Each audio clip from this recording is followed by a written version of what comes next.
big old text box. Text box. Hello, text box. There we go. All right. So we're going to start with the subscript notation. I'm all partial to it because it's kind of nostalgic for me. That's the way I learned it. So subscript notation.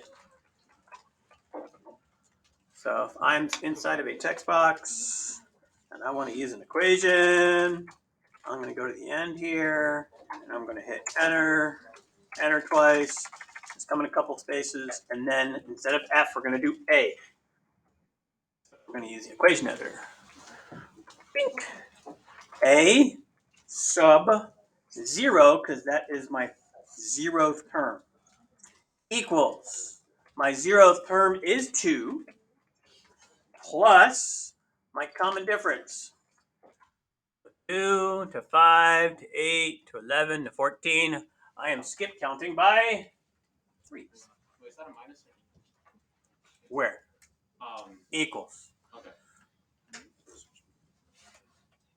little better? Yeah. All right. So 2 plus 3 times n. Remember last time when I did it originally, I said n minus 1?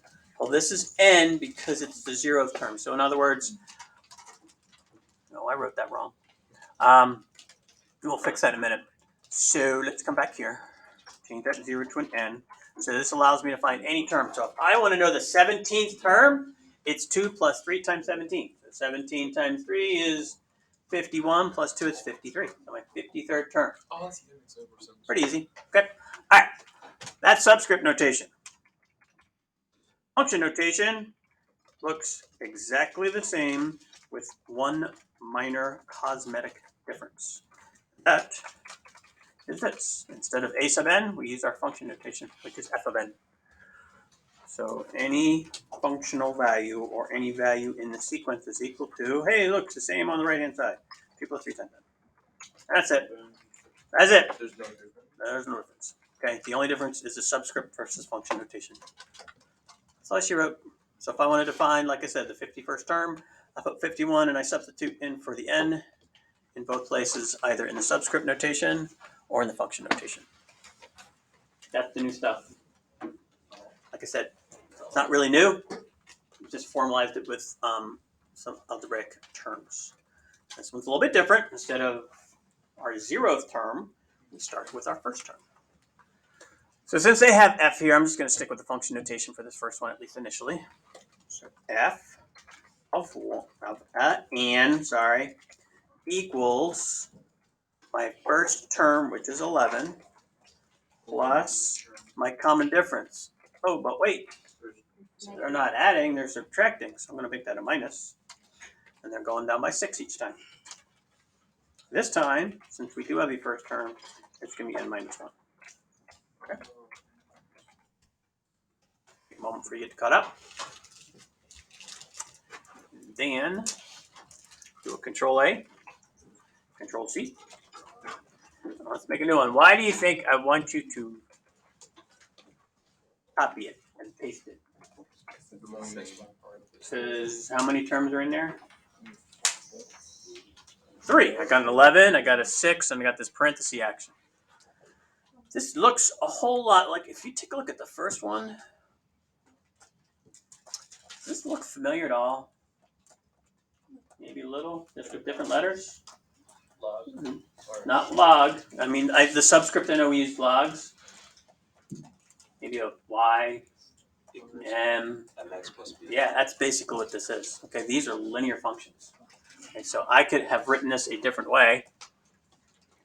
And it would just be, come on now. So this would just be y equals mx plus b, so my slope is 3, and then x plus 2. Look at that. We've done this before. It's just been done in a slightly different manner. So instead of talking about an equation of a line, we're talking about a sequence of numbers. But since I have a common difference is code word for what thing that you knew already? Greatest common factor? Nope. What does 3 represent here? The slope. So slope and common difference are really the same thing. You've done this already.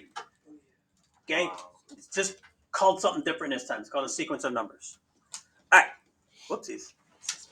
So, that being said, let's rewrite this with not 3 terms, but just 2. Okay, so take a moment, see if you can figure out what to do to make that a little simpler to look at. I'll give you a hint. Think of a verb that starts with D. So distribute the 6 across. So when we do that, we don't need a parentheses anymore. And negative 6 times negative 1 is positive 6. So that's 11 plus 6 is 17. So a little control A, control C, control V. And that is just 17 minus 6n. If you write negative 6n plus 17, that's fine too. I don't care how you write it. Questions? Subscript notation will look similar. Just A sub n equals 17 minus 6n. That's all. A sub n. When we say A sub because it's a subscript. Okay. So we say f of n because it's function notation, subscript A sub n. And then to check my answer, I will pick the one at the end, on the far right end, and then I can check. Make a little text box here. Check. I won't check everyone, but I want to make sure that you know how to do this. Use my equation editor. And I'll see, let's see. A sub 6 is supposed to be negative 19, because that's what's in my table. A sub 6, does that equal negative 19? Well, I got 17 minus 6 times 6. And that 6 times 6 is 36. And I know 36 minus 17 is positive 19, so 17 minus 36 is negative 19. So I know I'm right. I'm going to come back here. I'm going to make this pretty. And then if you want to do that one too, I don't care. Let's make that one pink. Ooh, that's really annoying. That's still pretty annoying. That's better. Okay, questions? What does the hawk say? Ding, ding, ding, ding, ding, ding, ding. So, let's make things even more fun. Let's have another formula. This one is called the recursive formula. And it's called the recursive formula. With recursion means need the prior term. It's easier to write, but a pain in the butt to use, and I'll explain that in a minute. So, a sub 1 is my first term. A sub n equaling a sub n minus 1 plus 5 just means my next term is equal to my previous term plus 5. That's all. And they are separated with a semicolon. When do we use semicolons in English sentences? Oh my gosh, it's first class all day. I'm in AP English. Okay. Independent clauses. So these two equations are independent of one another. This is my first term. This tells me where to go from my first term. So they're connected only in that when I put them together, I make the sequence. All right. Let's make a recursive rule for this problem here. A sub n, or a sub 1, sorry. So my first term is 2, sorry. I'm having all sorts of issues. My 0th term is 2, semicolon. They differ by 3. So a sub n equals, see how many crickets? A sub n equals a sub n minus 1. See this part right here? This will never change. And a recursive rule, never ever change. Because this always means to get my next term, I need my previous term, and then I need my common difference. They're going up by 3. That's it. Function notation is going to look similar. F of 0 equals my 0th term, which is 2, semicolon, f of n equaling f of n minus 1. Again, that part will not change. And then add 3. That's it. And that is recursive notation. Anybody see a problem with using recursive notation? It's recursive. It's recursive.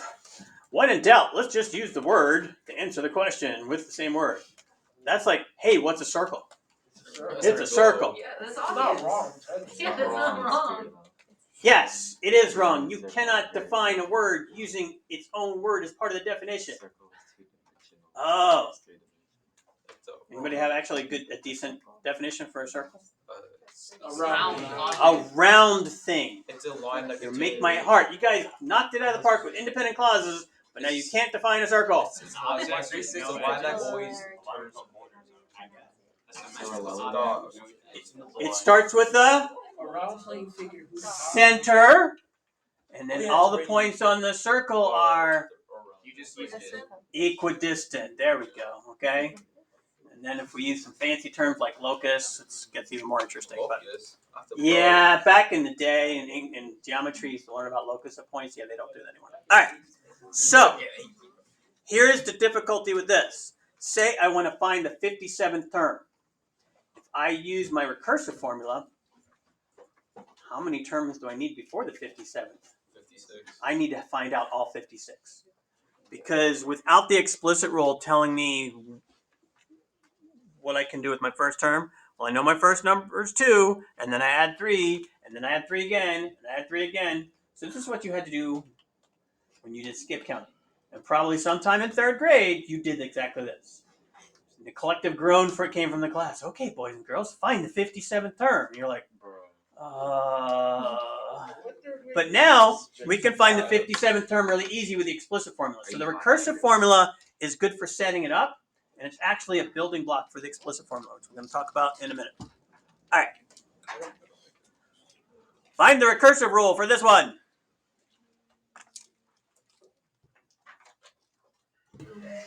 All right, Santiago, let him have it.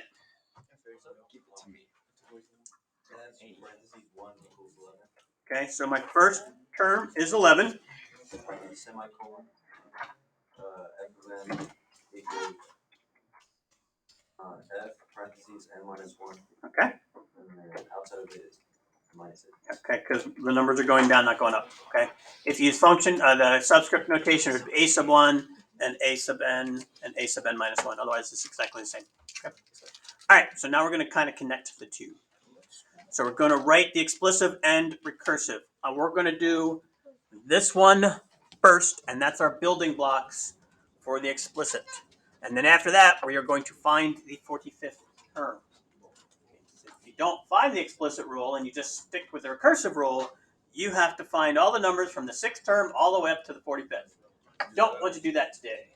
So, take a moment, create the recursive rule, and see if you can connect it to the explicit rule, and then find the 45th term. If you're not sure how they connect to one another, then just find the recursive rule, and then chill. We'll do it about a minute. Recursive rule. Am I starting with the first term? Nope. I'm starting with the 0th term, which I know sounds weird. So it's f of 0 or a sub 0. Not plus.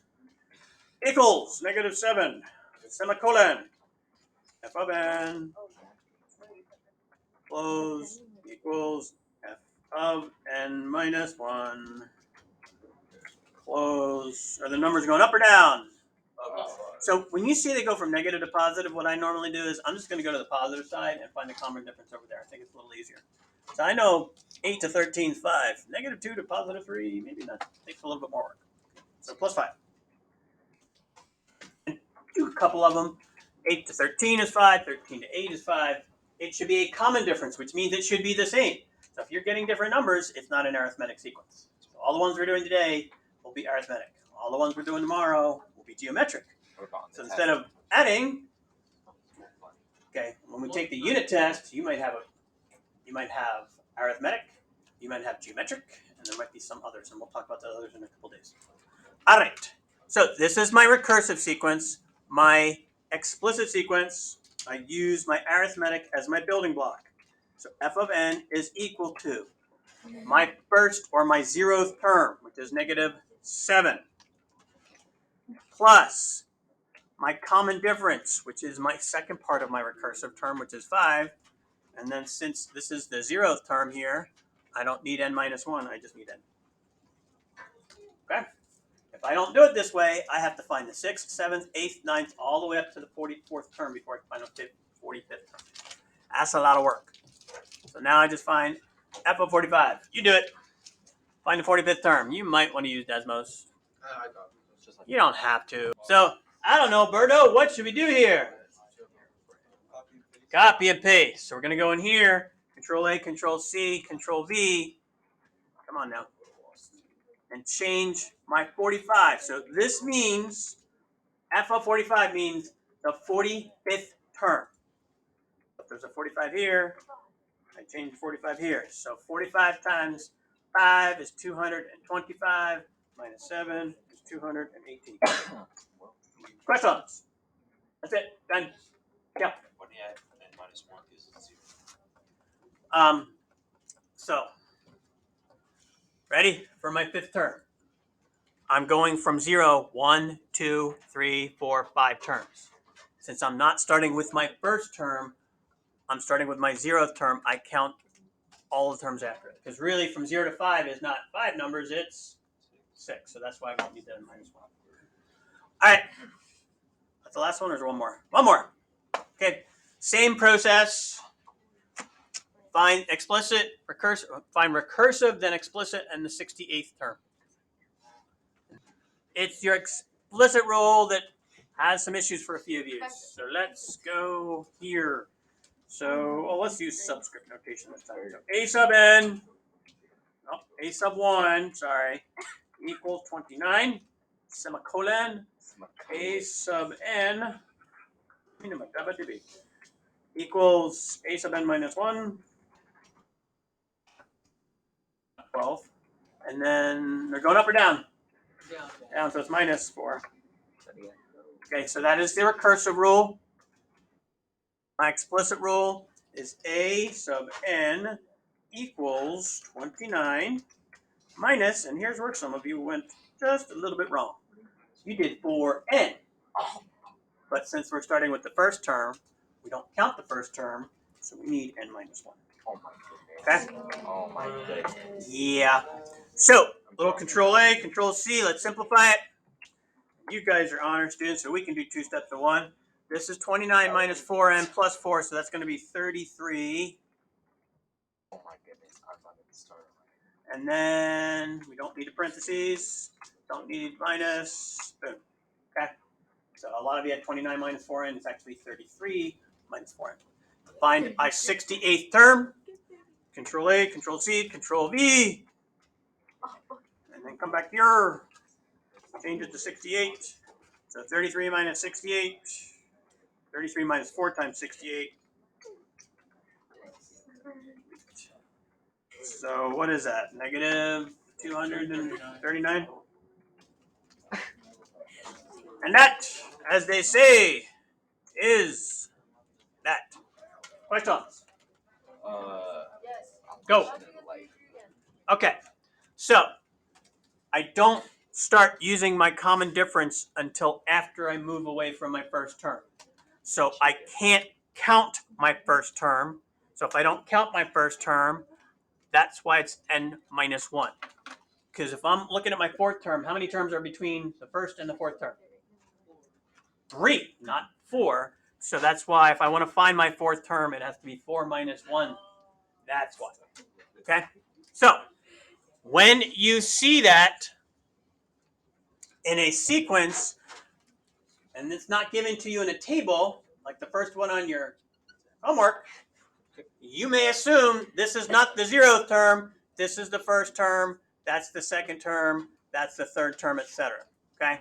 So when you do the explicit rule for any of the ones where you're not given in a table and not specifically told that you have a 0th term, these are going to be n minus 1s. Okay? That's it. 2, 4, 6, 6.